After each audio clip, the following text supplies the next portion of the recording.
Islam, yow Islam, yow diine yërmande leeral nga suuf jubal xeet yi réeroo yow diine bi Yàlla gërëm. Inna alhamdulillah nahmaduhu wa nasta'inuhu wa nastaghfiruh wa natubu ilayhi wa na'udhu billahi min shururi anfusina wa min sayyiati a'malina. Man yahdihillahu ta'ala fala mudilla lahu wa man yudlil fala hadiya lahu. Ashhadu an la ilaha illallah wahdahu la sharika lahu wa ashhadu anna Muhammadan abduhu wa rasuluh. Ballagha ar-risalata wa adda al-amanata wa nasaha al-umma wa kashfa al-ghumma wa tarakana ala al-mahajjati al-bayda layliha kanahariha la yazighu anha illa halik. Salawatu rabbina wa salamuhu alayhi wa ala alihi wa sahbihi wa man tabi'ahum bi ihsanin ila yawmi ddin. Amma ba'du, fa ya ayyuha al-ikhwatu wal ahibba, marhaban bikum fi barnamijikum al-usbu'i ta'arraf dinak bil lughati as-sirriyya wal wolofiyyati ma'an. والصوت يأتيكم من قناة لين تي في وكذلك من إذاعة كبار FM في كولك. أفضل أتنير إنجي دمنا أيالله سبحانه وتعالى جل أن تولي روحي أدونا ترف روحي إمبو متنا مبوغو aciñira i mbugna roog gannaaw roog a ciñ roog o ten te i moƴo mbugno ku i mbuga i ngeɗanan xeewal fo mucc ngeɗanan o sahaba ke ndamteguna na qoytum waaye fu andoona teeta axu a fogna den fu julit ke fop ngeɗayo Yàlla subhanahu wa taala yit yasam ta fi'ana in jam a fi'anin fop ndak wi dafa nun na mofa ke i mofa fa nun no émission nun ne ena an diine yof na seereer a layel xamsa diine o alle ta i yoonate no ku dabna rek no dak no yaalo xe ke na xaqum ndak nin kena jegan na xooxum to fo geran fo leng ta ref a paɗax ta ref kena layel at tawxiid. Fogole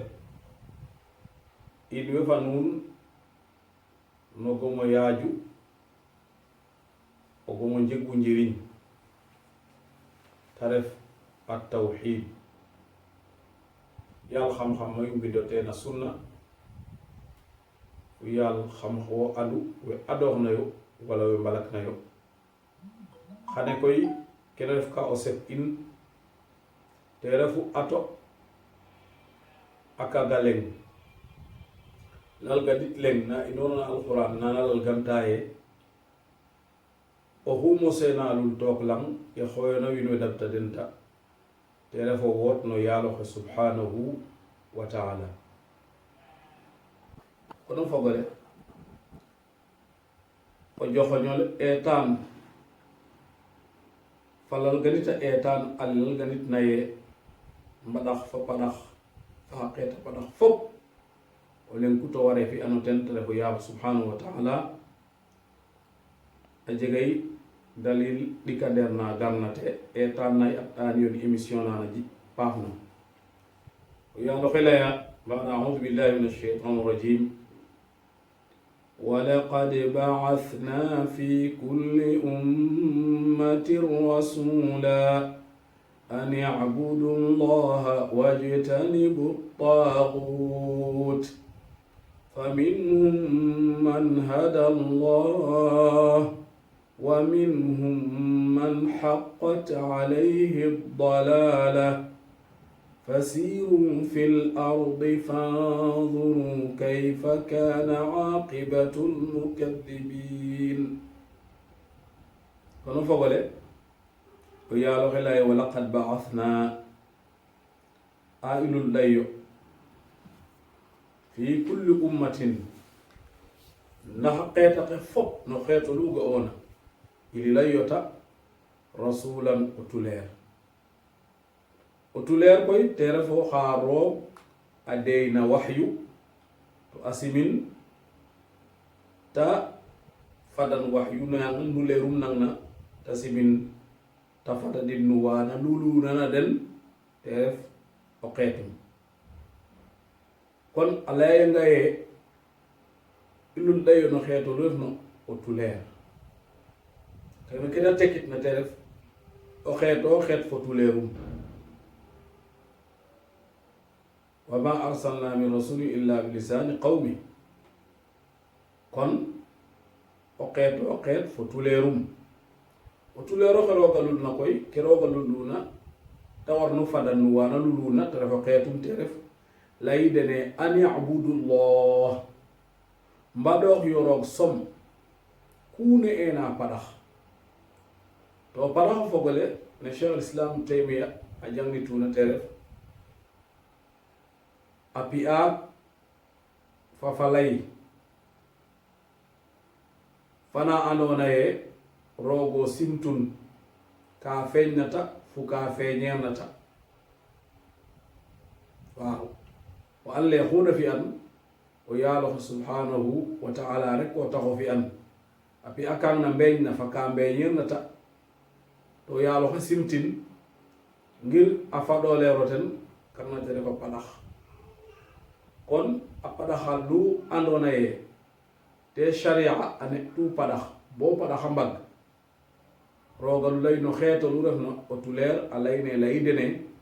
mbaɗoox yo roog wajtanibu taaguta nu ngoɗo to ɓoñtooxo kena layel cheytaane koy nanangan te ref ku andoona wiin we nguɓɗay no faɗooxin wala o reefin wala o nananin nu ka andoona foge no reefa roog ko andoona wiin we nguɓɗay no nananin nu ka rooga simteer no moya roog bito reefin no moya roog wala o royin no moya roog kuuna wayna ref ta ref o kiin ta ref mala ta ref jinne ta ref malaka kagna te layel taaxut kon kene i mbarno an to cheytaane koy cheytaane ke ɓetiku cheytaane ke a kangam cheytaane ke ɓetaka a ɓetakaak a todoka ɓetak ponkol ɓetik de seqyo liggéey cheytaane fu kena foogitna maatum o ten iblis a todoka maakale andoona te adooxu fop a liggéeynoora fop te ref iblis laanahu llah rooga moolooxaani yasam rooga ɗeni yërmande o te ref ponkol maak ne andoona fop no tina sisyo an tegooxu taye man gayyara ahkam allah oxe soɓna roog kate ke ta atna na alquran fo sunna ta watna den bo ta ngool xaj a deɓ mana a xate taafa roog we xalaatum wala xalaat no xaana xooluna o xam na te ref a kangama ɗikandeer ale andoona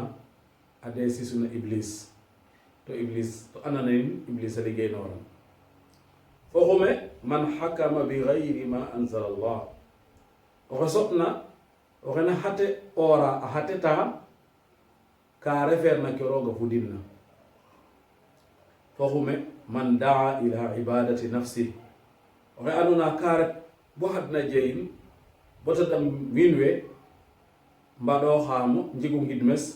te xuɓ doole paɗaxa roog manam mbaɗooxaamo oxe xooyna wiin we pour ta mbaɗooxin o xamna yit manam ponkol maaku nu ponkol iblis ke ɓetkaneer oxe te ref man ubida min dunillahi wa huwa radin bil ibada oxe andoona ye kawini mbaɗo ham to rewe roog to layeta dara a contanta a jaɓin ɓe tukwene den defe andona roog kata faj i ƴufayo den na moƴna ɗom ne ƴuftayo jogoy deng ta laye fatwe koy re yonante den garan layode ne mbaɗo yoɗok som to ban fat nu ngoɗo ku nanettiɗo ha a roog nu iblis fu wena liggéeyanano nu wene ne matata ɓetuk wene ta layere yonenta nu refna yunaretna balay winum kanna fa minhum man hada Allah a jegayna den wa andona roog ka jofdata den tananano yonent den ananano yonent den andal fo a jego sens no xare no refna jam refnu paax refnu ke rooga bugna rooga wa minhum a jegaynu wanga rulena ngaranna a jegayna den wa andona man haqqat alayhi dalala oxa andona ye ke refna omo ka ref ka warnano ten ka rooga dogalnano ten yaam te tawidu te moƴonum bo rooga ɗeeta nin ta ken taxo yaaloxe tegtele qul siru fil ard e fasiru fil ard kon ñaaƴo took lang fanzuru nu ɗeeto kayfa kana aqibatul mukadibin nam tawatɗu mujnuwe andona ka mbeɗuɗu yoren den na mujtoye laamiti o giiro lalayla aad o anle a maginɗayo borooga acin den bindatin wa mbodnanana na doole fakkatan fo jigdel rooga halakay den firawna o tadit rooga halakani kon oxu ñaaƴna took lang laamta an histoire took lang kan le rimle kax yi boogimo yaaloxe subhanahu wa taala kon mbokki tegtal bi jiitu ci tegtal yi nga xamante ne ñooy wane ne yàlla rek lañu war a weetal te yonent bu ne xeet wañ ko yónni la yàlla sant yonent ba mooy mu woo aw xeetam ci ñu weetal yàlla kennal ko ci jaamu ak xeetu jaamu yépp waaye mooy tëdd ko ak sori lépp loo xamante ne lu ñuy topp la ëppal ca te ak topp ko doon ak mooy yàlla kono fogole ko yàlla subhanahu wa taala day o xeela yaa in nu aayat neye alu lay nu wiin wuu ref na koy o xiituk wiin wuu def na took lam to a ñoowo meene jamano alu lay ne dena tuleer o tuleer oxa andona ye ka fadanana den nu leer roog a sima den ta mbi o roogo leng a mbel o ku jel na roog yaam jurit fane ke waruna te ref gima roog gimle kuune ena paɗax roogo yi yorun waaye weddi fo diinga to lakaso celu roog oxaana foog tela roog mbitta roog looxa wiin we koy le yonent kene ngarnoyo a xaajana kaak a jega yena den wa rooga faaxitna ta njaabo a qooytalaan yonent ka a mbiyo kena simenayo a ƴufo kena bañtenayo a jana cunga den fo ɗaayi took lang a jega yena den wa koy nu wiin we ñoona xa xeetake passé nayo ñeeɗnayo yonent wa andona ye ka a mbesɗuyo ciñ ku dabnana roog fu yenon tum a perte na hadna a perte na alaxira o yaaloxe lay koy oxu andona ye ka o wiriloox took lang ñaaƴ xano waaroox nu ke andona te dallu we mbeɗuɗnayo yonent den a saɗ ko qoox yaam wangna tu roog ka faagagala den ka halaka den fogayte o giir aad fogayte o giir thamud a fogayte wiin firawna o fogole nu andoye kon ayanene i njangangan bo ƴut a jegay a camñitaka i mbarnata ngotto yaam falay rooga ɗu ga'oona ka ref ka roofna fo njiriñ a roof paax fo njiriñ e kene tax ayane i njangangan xa i ngotit ka yete a ke i et ka ngottoteno njiriñ te ref bayanu anna annas lam yutraku hamala feeñin ne wiin we mboylaano rek o anda o leng siman dara o leng fañtan dara leeg-leeg ta layona seereer roog laye leng dara kene falay fa yaqoox yaam roog laye leng dara roga lay ki dara roga lu lay yonen pour te lay ala yube ke roga lay na dem kono xuugeen oxna xat no lay roog layeleng dara kan na ñako an mang na ta tamlitu kon kene ayan ne jannuna in i andole roga lay in tig te ref i mbaɗoxno ten dong to mbaño mbokat no fu dara dikandeer nu ke i njirinono ka aya ke te refu umumu risala li jamii lumami wa nafsu lfatra bayna rusul allati tujibu tamsa maalimi ddin bilkulliya alaltaye manam yonent ndule roog moom ka hit fop ka fop hat na koy ka miñ leg-leg o xeeto la andona an kiro faak den na diine mais det loxanga nana laytayo safo an lewe mosay njego diine xane det loxangan nu ke mu njaxama mat o sereer o xulawona te na cat den sax ka o nata layayo salal mahamadou walal mahamadou leg-leg ko na nit nafa lay den ta ndam roog fa xamadatu leer kon wene o xulayne mose ando l'islam andiro ka o la to sereerit o det loxangan yuna layeg na fo balayeg roog soom refo maak rek o xebanga xajin an le a sisay kono xeeto lu ga'ona took lang no ke bugoonga lay ayane satkina ye rooga lu layna den o tuleer waaw leeg-leeg koy te jeg distance ngoɗu na roxna digante ruleer wa fu wa mudna yoq na no xeeto lang na bo anda andet kay babooga sax yeg roog moseelul na den o tuleer dégg nga yaam ka reta rek bo diine na o tuleer oxa atuna a ɗaafa dal fo mportino mborit bo danaka garatanga so kiiroma ka andona te refu manam a pecc tadkander kater inna muhimmata rusul adda'watu ila ibadati llah walkufre bima siwa mission yonent mission ke yonde manam ke andona te refu waru gar fu ke refna set nu yonent ke te ref xooy winuwe no faɗo xa roog som to weddi oxu jelna roog no xana xooyta o faɗo xel wala ta xooytanelo ten kene i njangtanin ayane an yabudullah wajtanibu taxut nax ka nder katen inna hidayata tawfiq xasatun billahi duna xayrihi faax to kiinoxe ta rokna l'islam a jaɓana roog a gima roog a jul a gima roog jege naafeq leng ken roogo citan ga ayo gim o leng sot kerno leng kene fat i yoqoxote leeg-leeg ko ñaaƴa wiina namong ndeetaro soɗe nangam ndetaro soɗe nangam o gim sot ka no kiinox ne soɗa gim no kinte refo yaaloxe yasam ta soɗin in fop waaw kene fat i ngorgorloote bet ka nder gete ref la yalzamu min amrillahi bi chey iradatu lahu roog a simit tig lalteye manam a jofnoxayo fi kanna waaw leeg-leeg ta simit tig to so xikma na te ref kan ta simita ta faño fi'en yaam roog a simtay mbaɗox yoroog moy toxo cheytan to wiin we mayuna den kupamaane fop mbaɗox ke yoroog kupamaane fop cheytane ta ndeef kon ba i layoro ke roog a simtanga ka bug manam kana simit na jegit nana simtituna a ka yangay simta tig to so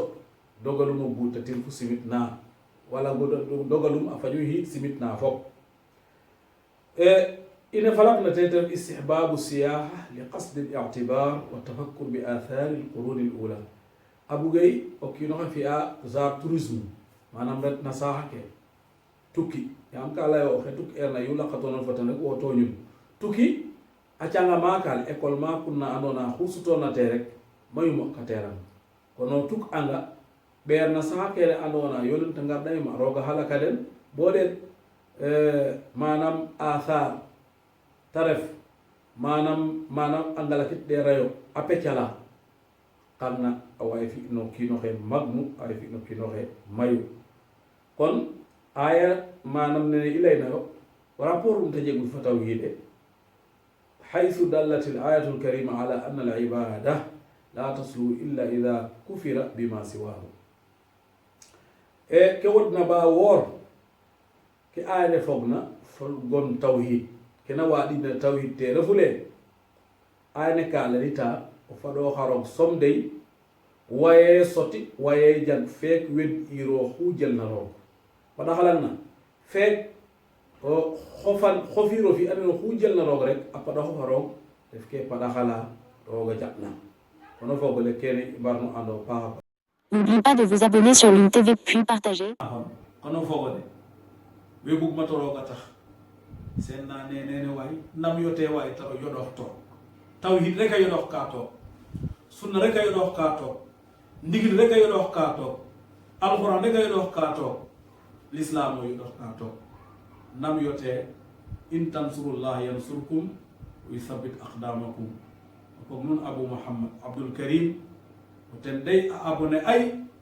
na Lune TV a xoyaate ku refna kon abonné yo waay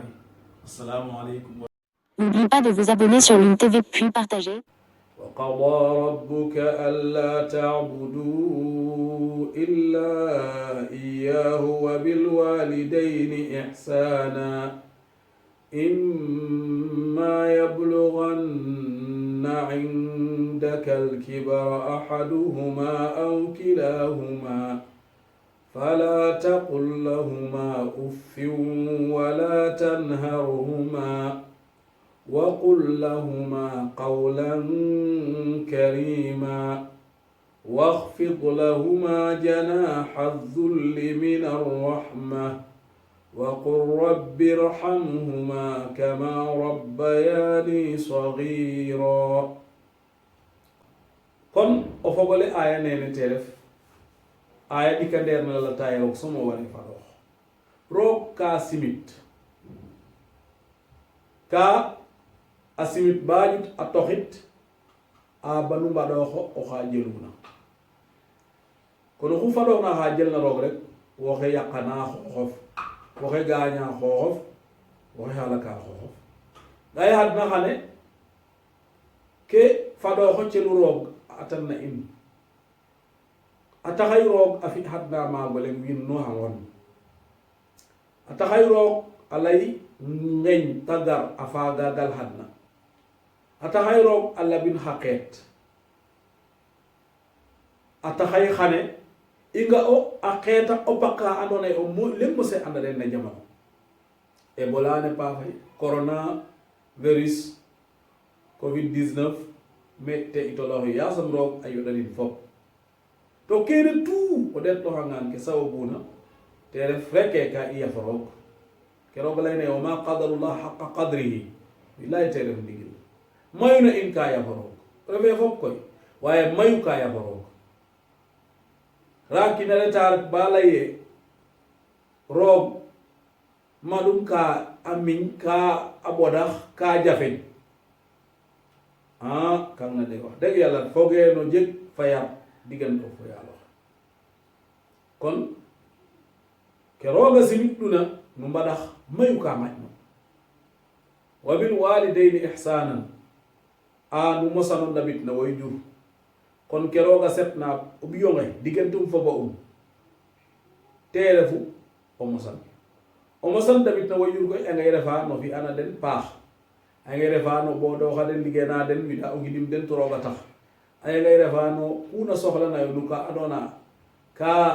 a faax na mbir den ka ñaaƴ na mbir den men na hadna o waagangano damtina den o waagangerano o jeemata ku waagono o fi'in fokat te oxu fogna fo ba o cooxin cer ba tedlan comme ba wo andu no ñoowum wo andu acin no ñoowum ya'ana nak comme nangna kon kene ka i mbarna andu yo ka i mbarna ndamu yo ka i mbarna ngorgorlooxo yo paax waaw ta laye imma yablughanna indaka alkibara ahaduhuma aw kilahuma a yulen na den a maakna mena wo andu den fop o maak yo wo andu o lemo xe eeto maaka ku kurus ka layit nene rek mais res fene mum waade kangna mune fala taqul lahuma ufin yam kaal anda yo maako xe andona o layangan tig waya teen go fad magna o lay xedu a ɗom tuno ten yam ba fane andona rana refa barsi doole o layangan ka jaaɗon to fadong bangay took wona taga bo ande waya teen go fad o fi'an ka fel ɗaruna magna ta moƴu ɗomit ken tax rooga naqit mana moƴna ɗomit waye jege fel ma o laya bo uf a refna ka jaɓena ken tax tadi fala taqul lahuma uffin rooga jagna ine i laytayo fo ba faya bala ya dene uf wala tanharhuma ba gidda den wa qul lahuma qawlan karima fatulay fa den falay fa teddu falay fa nooyu falay fa na andona fa ɓuɓuyan talay waxfid lahuma janaha dhulli min arrahma a fato toroxlooxa paam den boo tadantawo o seɗɗanga naf sax a nafaxi ka nguɓo waaw yaam yirma den fo seda den fo cooxa den cër fata tax o toroxlooxana den to mu tolooxoon ina ñaanana den sax ka jangna in ne i ñaananta wayjur te layine wa qul rabbi irhamhuma kama rabbayani saghira layine roog yirmi den den dik comme nena yarta xamayo mu refo ndi ko nduluuñ ta teete a xamo bom jegma wala bom an ke amna kono fogole kene refay ayna andona alal taye ke moƴna magin te ref xaq roog acin xaq roog fa yonentum xaq wayjur xaq roog koy te refu xare an ta'budahu wala tushrika bihi shay'an o faɗoxin to fañ no fokat fu dara o fiyanga rek cooxe roog kene jegna kon yasam roga damta in nu kaga a paaxa paax o fogole kon aya neno yaalox ka sim te mukallaf ke fop mukallaf te refo xa andona ye ke watna ba ma warani a koxayo ñofal bo ta xeedin waaw wala roga faratal no ten kina faratal no way jur yama jegay a majeur ay deng roga mukallaf ke fop roog ka sima den te mbaɗox no o ten som to amo sono andabit na way jur den surtout way jur roga ne ani paax yam rena xaqum mbaƴit way jur a teguta a surtout ko yuna ret na ɓa foñe jegate doole wariro muk o lalta ye a xitlaxni wala a jomlaxni wala o yoɗa kadu of wala o gidan waye ka o waro nooy ka o waro yirmin ka o waro laya fo ten fale fa ɓuuɓu guy kene te jaaɗoxu xeɗana den no ñowden faciñu ñowden kene te waro ɓiy kono fogole e tiya ke kene i ngaray métier ngeerta meɗa yasam après refna ne jamano te ref coronavirus yasam roga watnin wonnate yasam roga yirma den julit ka taxum leya we ngonerna yasam ta boɗo den tout to roga tegtana in nata xol ne roga wagat yasam ta fi in kon kene dal te rek falane ku jofna te rogo faxtna in ku refna te ka jofena ino mbasnoxone yaalox ɗaro yaalox yasam ta wasan in fop in aradtu illa al ihsana ma stata'tu wa ma tawfiqi illa billah mosan rek te in jofnoxun kene roog somo wayo xetana in koy fuke malna in yasam i ngat fuka malna in mbeeto mbeet i mbeetene jam som kirando kiran i ngiranane jam som to kene refa ka jafeñano yo Allah subhanahu wa taala kon bo jaf lakas nu yonek fo bog non Abdul Karim wassalamu aleykum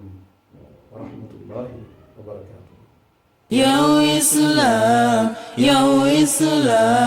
yow diine yërmande leeral nga suuf jubal xeet yi réeroo yow diine bi Yàlla gërëm